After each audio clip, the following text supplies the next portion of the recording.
calling you up to tell you that they have seen nude photos of you online, and you have no idea how they got there. Not only that, but the cops tell you it's not a crime. That is what happened to Katelyn Bowden, and it changed her life forever. Watch this.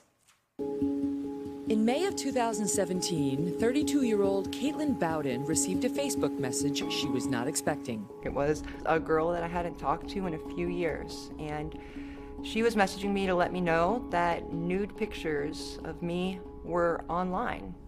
She checked online, and to her horror, she found the photos. There was a part of me that felt ashamed, and I shouldn't be ashamed for that. And mostly I felt helpless. Bowden says she soon figured out that an acquaintance had stolen her ex-boyfriend's phone and uploaded her private photos to a public message board online. I confronted him, asked him how he got the images, why he would do that to me, and he said that people were asking for them online. She frantically rushed to get the photos removed, but they kept resurfacing. I got them down after about, a couple days. But as we know with the internet, nothing stays down forever. They were reposted again within a couple months. That's when Bowden decided to fight back. And in August, I had enough. My pictures had gone up a few other times, and I was done letting this happen to me anymore. Joining me now, Katelyn Bowden. Great to see you, Katelyn. Thank you for being here. So, can we just talk about this? Because, I always say to the young women, be very careful. Be very careful about, the naked selfies and sending to the boyfriends. It's not that the onus should be on all the young women to, but the truth is this does happen. So can you just, how did your ex-boyfriend get a hold of naked pictures of you? Honestly, I took them for him. They were, he was having a bad day at work. And I sent, a couple pictures. I know how to fix that. Relationship, yeah. We were in a relationship for 3 years. I didn't see a problem with it. I trusted him completely. And until his cell phone was stolen, I had no reason not to trust him. He wasn't the one who betrayed you? Oh, absolutely not, no. Somebody stole his cell phone, and they got the code to enter the cell phone? He didn't usually keep his phone locked. Okay. And then, but you knew the guy who posted the photos? I did. When he uploaded them, he used his Xbox Live's username, so I was able to track him down pretty easily. How is he all so sorry in those texts? Like, oh, okay, I'll take them all down, like he didn't know posting them was going to embarrass you? I don't know. Well, in most states, for it to be illegal, you have to prove intent to harm. So that was probably him trying to get out of that, so that he can say, I didn't realize it was going to hurt you. I mean, what did you think was going to happen, though? Do the people who post the photos benefit financially or otherwise? It's just internet high fives. They get, they're cool in a message board. That's pretty much what it comes down to. And some people, some of the boyfriends, it's usually boyfriend, could be somebody else, do it to hurt you. That's why they call it revenge porn.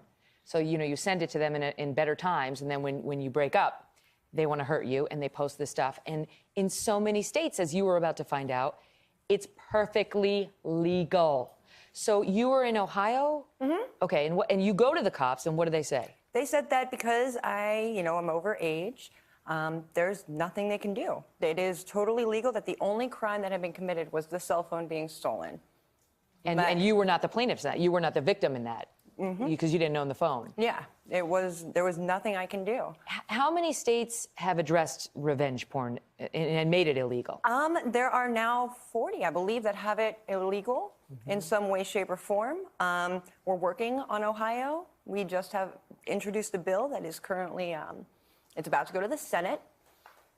We're doing things. We're trying to change it. So you formed a group, which it's called Badass, which stands for Battling Against Demeaning and Abusive Selfie Sharing. Okay, and what's the point of the group? What do you do? We're trying to eradicate revenge porn however we can. We are hitting it with legislation. We're working on some educational programs. We're working on development, creating opportunities using tech for victims. Can you help women get the photos taken down? Yes, we can. Even in states where it's legal? Yes, we can help them get their photos down for free. We teach them how they can fight back. And civil lawsuits are an important part of this. You got to get these posters to have some skin in the game. Ideally, some financial skin, if not some criminal skin. Right? Like, I'm going to come after you for a lot of money if you post a naked picture of me. Absolutely. And we have lawyers there ready to help and offer legal advice if they can. We are doing everything that we can to empower these victims to fight back on their own. Since no one's going to defend us, we have to do it ourselves. I gotta say, it's like, how many relationships have you had in your life where it's all great and then it goes south, right? So it's like, be very careful about sharing the naked selfies. Now that a bikini is also very sexy, very sexy. Some could argue even sexier. So just a word to the wise for all the young women out there. It's not your fault, but it doesn't hurt to be smart. Katelyn, all the best to you and your group. All right, thank you so much for having me. We'll be right back. Hello, Today fans. Thanks for checking out our YouTube channel. Subscribe by clicking that button down there and click on any of the videos over here to watch the latest interviews, show highlights, and digital exclusives.